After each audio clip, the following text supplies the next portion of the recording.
इंदिरा गांधी एक ऐसा नाम जो हमेशा याद किया जाएगा, चाहे बात भारत की राजनीति की हो या उसके इतिहास की।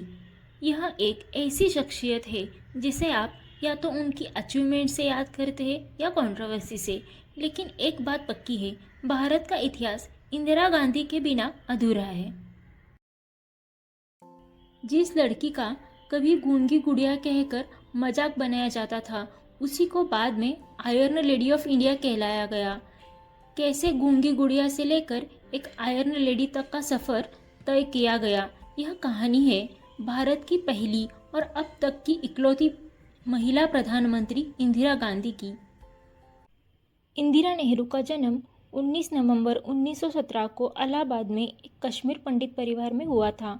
उनके पिता जवाहरलाल नेहरू और माता कमला नेहरू दोनों ही भारत की आज़ादी की लड़ाई में अपना अमूल्य योगदान दे रहे थे, जिसका असर उनके जीवन पर छोटी सी उम्र से ही दिखने लगा। इंदिरा गांधी का बचपन आसान नहीं था। एक तरफ उनके पिता पंडित जवाहरलाल नेहरू आज़ादी की लड़ाई में व्यस्त रहते थे और अक्सर घर से दूर होते थे, तो दूसरी तरफ उनकी माँ कमला नेहरू ज़्यादातर बीमार रहती थी। इस वजह से उनका बचपन काफ़ी अकेलापन में गुजर गया।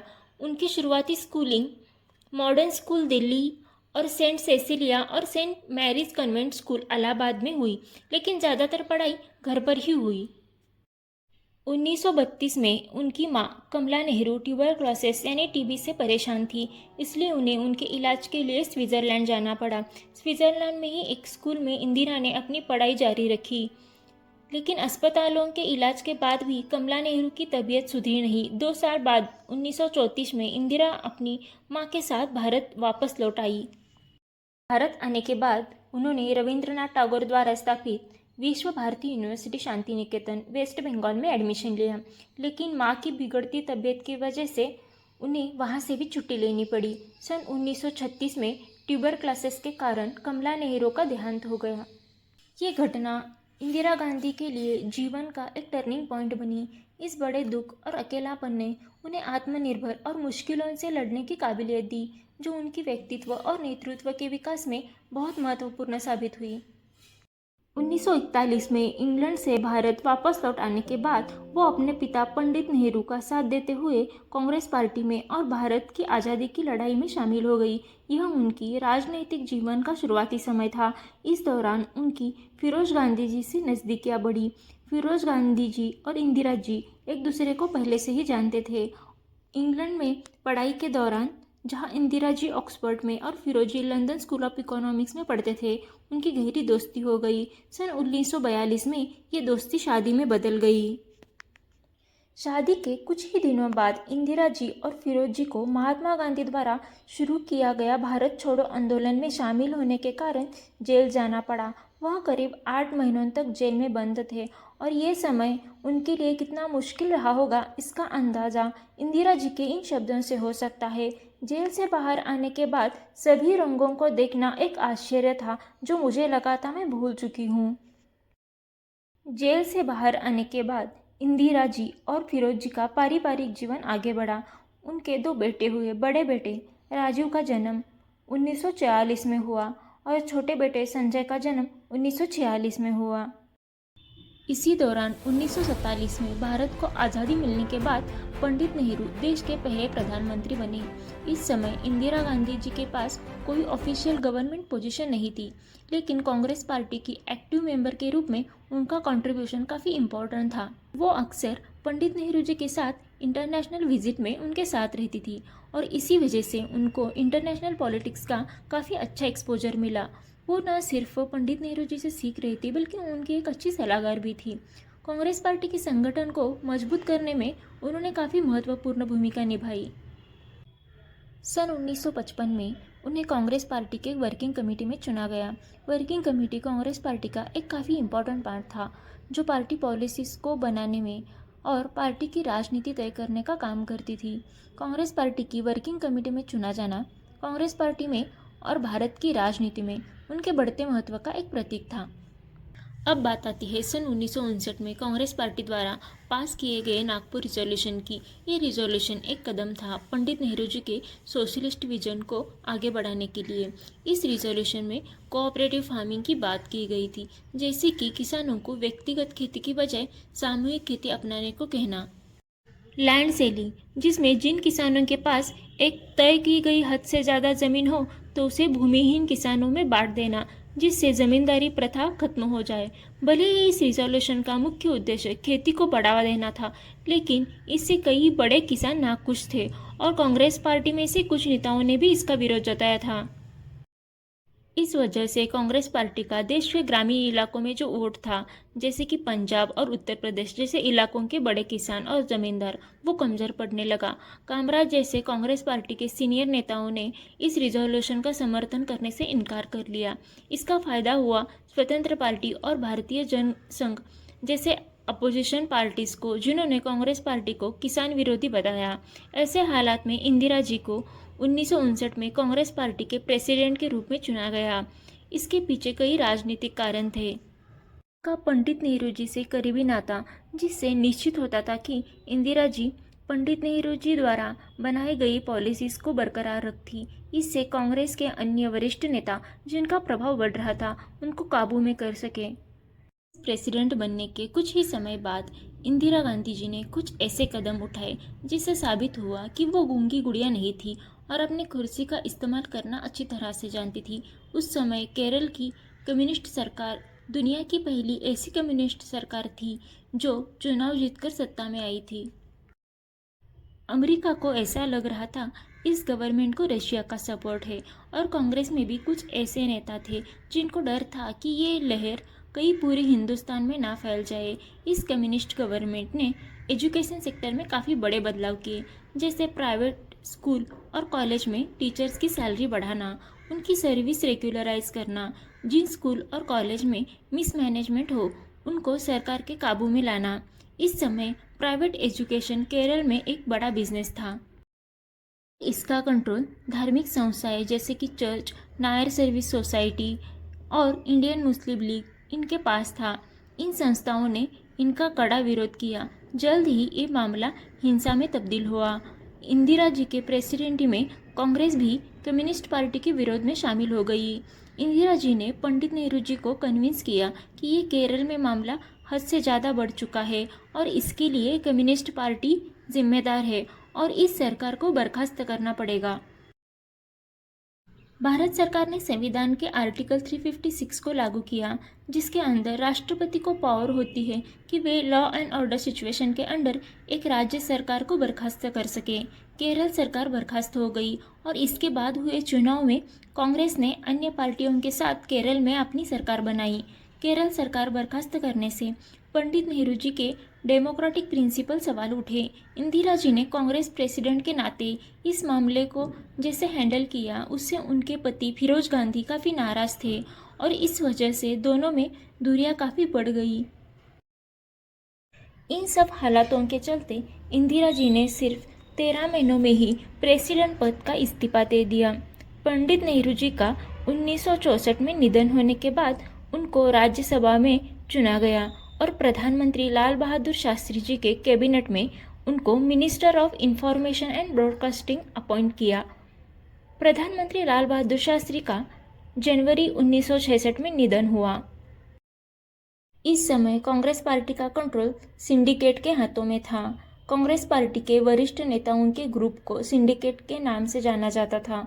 शास्त्री जी के निधन के बाद मोरारजी देसाई प्रधानमंत्री पद के प्रमुख दावेदार थे, लेकिन सिंडिकेट के नेता, जिनमें से एक नेता थे कामराज, जो उस समय कांग्रेस पार्टी के प्रेसिडेंट भी थे, उन्होंने अपनी राजनीति चली। उन्होंने प्रधानमंत्री पद के लिए मोरारजी देसाई के बदले इंदिरा जी को अपना सपोर्ट दे दिया।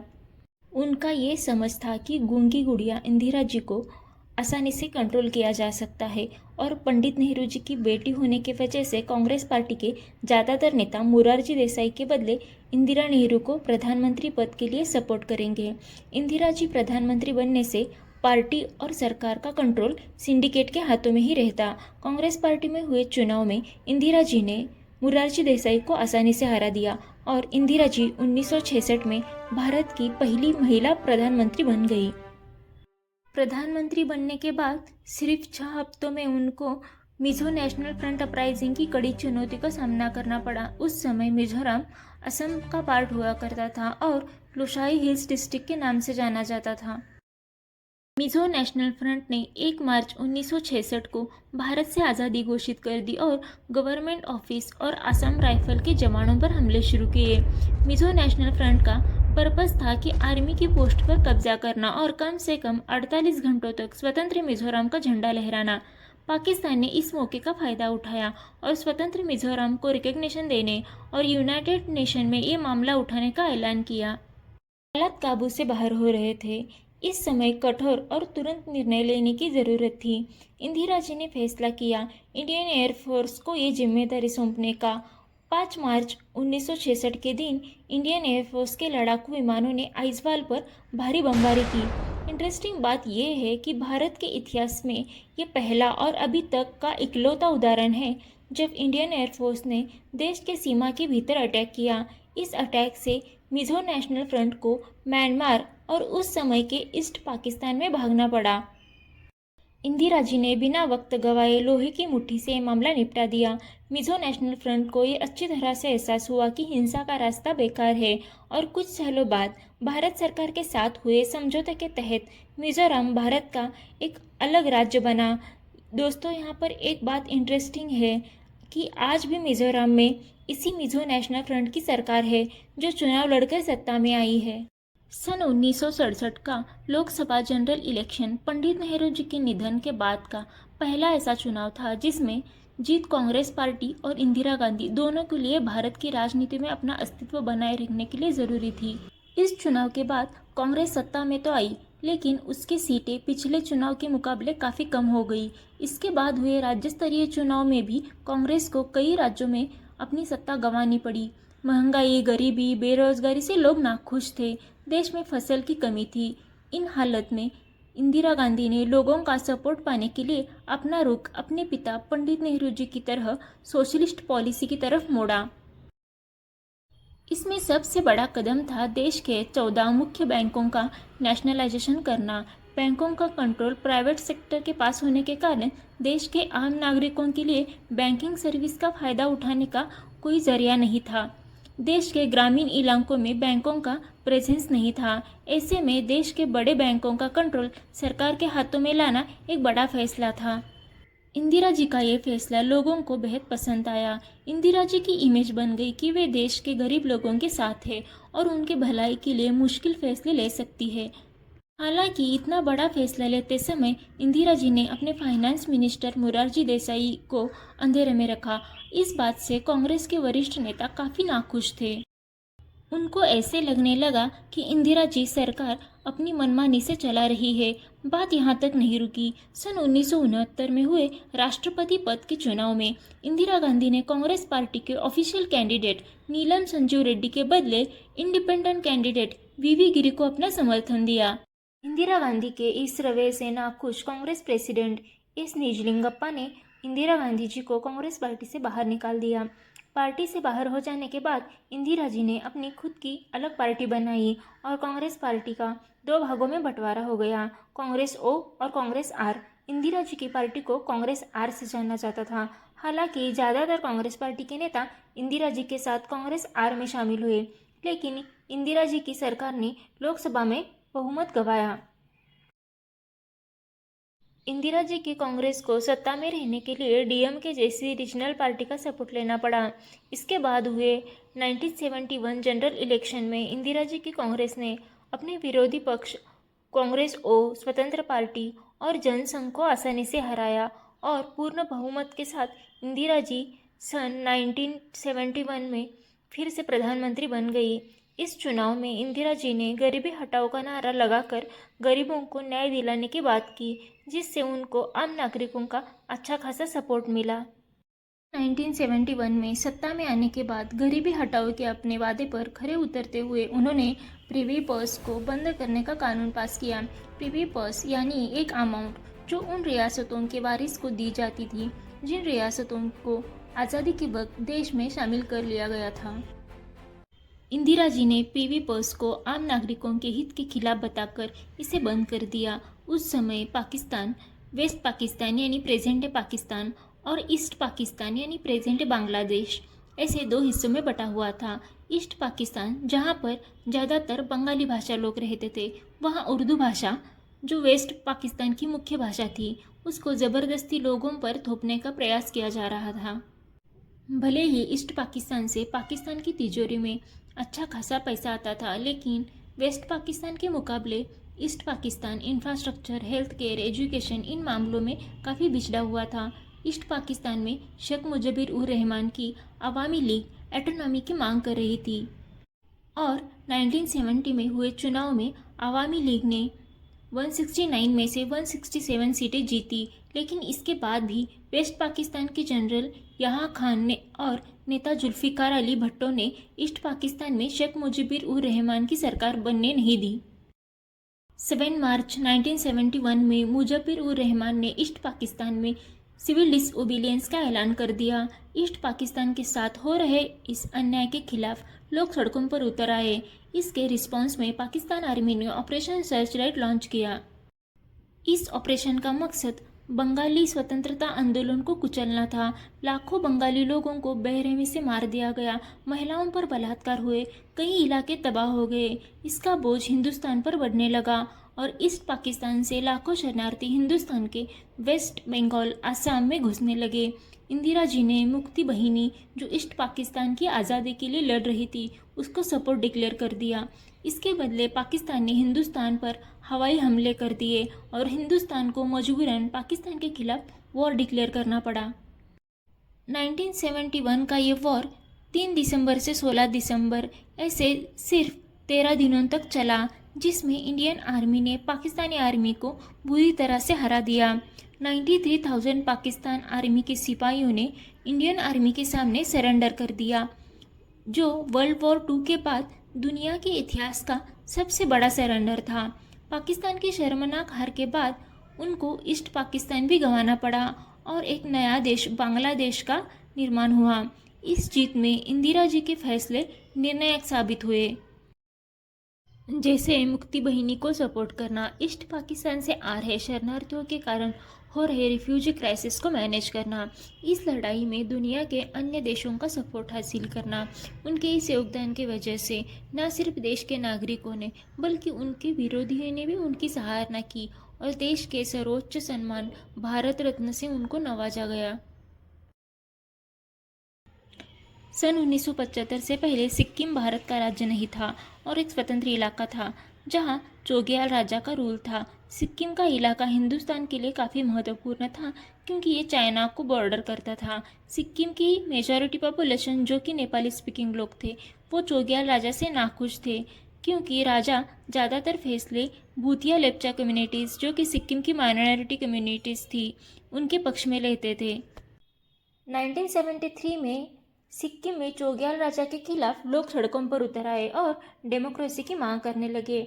ऐसे हालात का फायदा उठाकर चाइना सिक्किम पर कब्जा कर सकता था, इसलिए इंदिरा जी की सरकार ने सिक्किम की पॉलिटिकल पार्टीज, इंडियन गवर्नमेंट और चोग्याल राजा के बीच एक एग्रीमेंट साइन करवाया, जिसके तहत राजा का कंट्रोल काफ़ी कम कर दिया।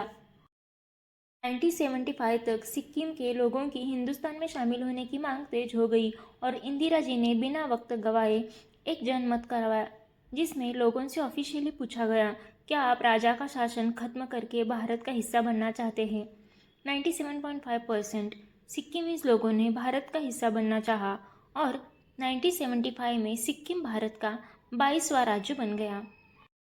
पाकिस्तान की हार और बांग्लादेश का निर्माण, सिक्किम का भारत देश में शामिल होना, ऐसे इंटरनेशनल मामलों में इंदिरा जी को कामयाबी मिल रही थी, लेकिन देश में हालात बिगड़ रहे थे। महंगाई और बेरोजगारी से लोग परेशान थे और सरकार के खिलाफ काफ़ी नाराज थे। 1974 में गुजरात में हुए नवनिर्माण आंदोलन में स्टूडेंट्स और मिडिल क्लास के लोगों ने करप्शन और इकोनॉमिक क्राइसिस के मुद्दों पर इंदिरा जी की पार्टी को राज्य सरकार से सत्ता त्यागने को मजबूर कर दिया। यह आंदोलन की कामयाबी देखकर देश के कई इलाकों में महंगाई, भ्रष्टाचार के खिलाफ आंदोलन शुरू हो गए। इस आंदोलन का नेतृत्व कर रहे थे जयप्रकाश नारायण, जिन्होंने नारा दिया संपूर्ण क्रांति का, जिसे लोगों का खूब सपोर्ट मिला। ऐसे में 12 जून 1975 में इलाहाबाद हाई कोर्ट ने एक केस का फैसला सुनाते हुए इंदिरा जी को 1971 के लोकसभा चुनाव में सरकारी व्यवस्था का दुरुपयोग करने, चुनाव प्रचार के लिए सरकारी कर्मचारी और फंड का इस्तेमाल करने का दोषी करार दिया। इंदिरा जी के 1971 की लोकसभा की रायबरेली सीट से जीत को गैरकानूनी बताते हुए उनको 6 सालों के लिए चुनाव लड़ने से रोक लगा दी गई। इसका मतलब कानूनी तौर पे अब इंदिरा जी प्रधानमंत्री पद के लिए पात्र नहीं थी। जयप्रकाश नारायण, मोरारजी देसाई समेत कई नेताओं ने उनसे तुरंत इस्तीफा देने की मांग की। देश में हालात काफ़ी अस्थिर हो गए थे। इंदिरा जी की सरकार ने राष्ट्रपति से इमरजेंसी लागू करने की सिफारिश की और राष्ट्रपति फखरुद्दीन अली अहमद ने आर्टिकल 352 के तहत इंटरनल डिस्टर्बेंस का कारण बताते हुए देश में इमरजेंसी की घोषणा कर दी। इमरजेंसी के दौरान नागरिकों के मूलभूत अधिकार कुचल दिए गए, अखबारों पर कई पाबंदियां डाली गई। कई विरोधी नेता जैसे जयप्रकाश नारायण, मोरारजी देसाई, अटल बिहारी वाजपेयी, जॉर्ज फर्नांडिस, इनको गिरफ्तार कर लिया गया। हजारों राजनीतिक कार्यकर्ताओं को, ट्रेड यूनियन लीडर्स को जेल में बंद कर लिया गया। देश में सरकार के खिलाफ बोलने वाली हर आवाज़ को कुचल दिया गया। ऐसा बोला जाता है कि इंदिरा जी के छोटे बेटे संजय गांधी इस समय सरकार के कई फैसले लेते थे, लेकिन ऑफिशियल रिकॉर्ड से इसकी पुष्टि नहीं हो पाती है। इमरजेंसी देश के इतिहास पर एक काला धब्बा साबित हुआ। आखिरकार 21 महीनों बाद मार्च 1977 को इमरजेंसी वापस ले ली गई और इंदिरा गांधी ने चुनाव का ऐलान कर दिया। इंदिरा जी की यह गलतफहमी थी कि लोग उन्हें इमरजेंसी के बाद भी सपोर्ट करेंगे। ऐसा नहीं हुआ और इंदिरा जी की पार्टी बुरी तरह से हार गई, बल्कि इंदिरा जी खुद रायबरेली सीट से हार गई। विरोधी गठबंधन, जिसमें जनसंघ, कांग्रेस और शामिल थे, उन्होंने जनता पार्टी नाम से देश की पहली नॉन कांग्रेस सरकार बना ली। मोरारजी देसाई देश के प्रधानमंत्री बने, लेकिन आपसी विवादों के कारण ये सरकार सिर्फ 2 सालों में बिखर गई और देश में 1980 में फिर से लोकसभा का चुनाव हुआ। इन चुनावों में इंदिरा जी को लोगों ने फिर से जीत दिलाई और इंदिरा जी फिर से प्रधानमंत्री बन गई। इस समय पंजाब में खालिस्तान मूवमेंट जोर पकड़ रही थी। जर्नैल सिंह भिंडरवाले के लीडरशिप में हिंदुस्तान से अलग खालिस्तान देश की मांग जोर पकड़ रही थी। पंजाब की राजनीति में अकाली दल को कमजोर करने के लिए जर्नैल सिंह को पहले कांग्रेस का सपोर्ट था, लेकिन यही जर्नैल सिंह बाद में पंजाब में कांग्रेस के लिए सबसे बड़ी मुश्किल के रूप में उभरा। जर्नैल सिंह भिंडरवाले ने अपनी मांगें पूरी करने के लिए उग्रवादी भाषण और वॉयलेंस का रास्ता चुना, जिससे पंजाब में इंस्टेबिलिटी बढ़ गई। अरेस्ट से बचने के लिए उसने अमृतसर के पवित्र गोल्डन टेम्पल के अकाल तख्त का सहारा लिया और अपने साथियों के साथ वहां पर डेरा जमाते हुए अपनी हिंसक गतिविधियां जारी रखी। अकाल तख्त सिख समुदाय के लिए सबसे ज़्यादा पवित्र स्थानों में से एक था और भिंडरानवाले के खिलाफ यहाँ कार्रवाई करना सरकार के लिए बहुत मुश्किल था। बात हद से बाहर निकल गई जब पंजाब पुलिस डीआईजी अवतार सिंह अटवाल की गोल्डन टेम्पल के शिविर पर गोली मारकर हत्या कर दी। आखिरकार भिंडरानवाले को रोकने के लिए मजबूरन इंदिरा जी को फैसला लेना पड़ा ऑपरेशन ब्लू स्टार लॉन्च करने का। ऑपरेशन ब्लू स्टार एक मिलिट्री ऑपरेशन था जो 1984 में 1 जून से 10 जून के दौरान इंडियन आर्मी द्वारा लॉन्च किया गया, जिसका मुख्य उद्देश्य था भिंडरानवाले और उसके साथियों को पवित्र गोल्डन टेम्पल से बाहर निकालना। हालांकि इंडियन आर्मी के अंदाजे से बढ़कर हथियार भिंडरानवाले और उसके साथियों के पास थे, जिसमें से रॉकेट लॉन्चर और ग्रेनेड्स भी थे। इंडियन आर्मी पर जोरदार हमला हुआ और आर्मी द्वारा की गई कार्रवाई में भिंडरानवाले और उसके साथियों की मौत हो गई। इसमें गोल्डन टेम्पल का भी बहुत नुकसान हुआ और इसी कारण सिख समुदाय की धार्मिक भावनाओं को कड़ी ठेस पहुंची और इंदिरा जी के खिलाफ सिख समुदाय काफ़ी नाराज था। 1984 में इंदिरा जी के सिख बॉडीगार्ड्स बेअंत सिंह और सतवंत सिंह ने उनकी गोली मारकर हत्या कर दी। इसके साथ ही अंत हुआ एक ऐसी शख्सियत का जिन्होंने भारत की अखंडता बनाए रखने के लिए कई मुश्किल फैसले लिए, लेकिन इसके लिए उनको अपनी जान की कीमत चुकानी पड़ी। पता नहीं है कि मैं जीवित रहूं या नहीं रहूं, और जब तक मुझे सांस है तब तक सेवा ही ले जाए, और जब मेरी जान जाएगी तो मैं कह सकती हूँ कि एक एक खून का खतरा जितना मेरा है, तो एक एक खून एक भारत को जीवित करेगा। अपनी आखिरी सांसों तक वो अखंड भारत के लिए लड़ती रही। तो दोस्तों, ये थी भारत की पहली महिला प्रधानमंत्री इंदिरा जी की प्रेरणादायक और संघर्षपूर्ण कहानी।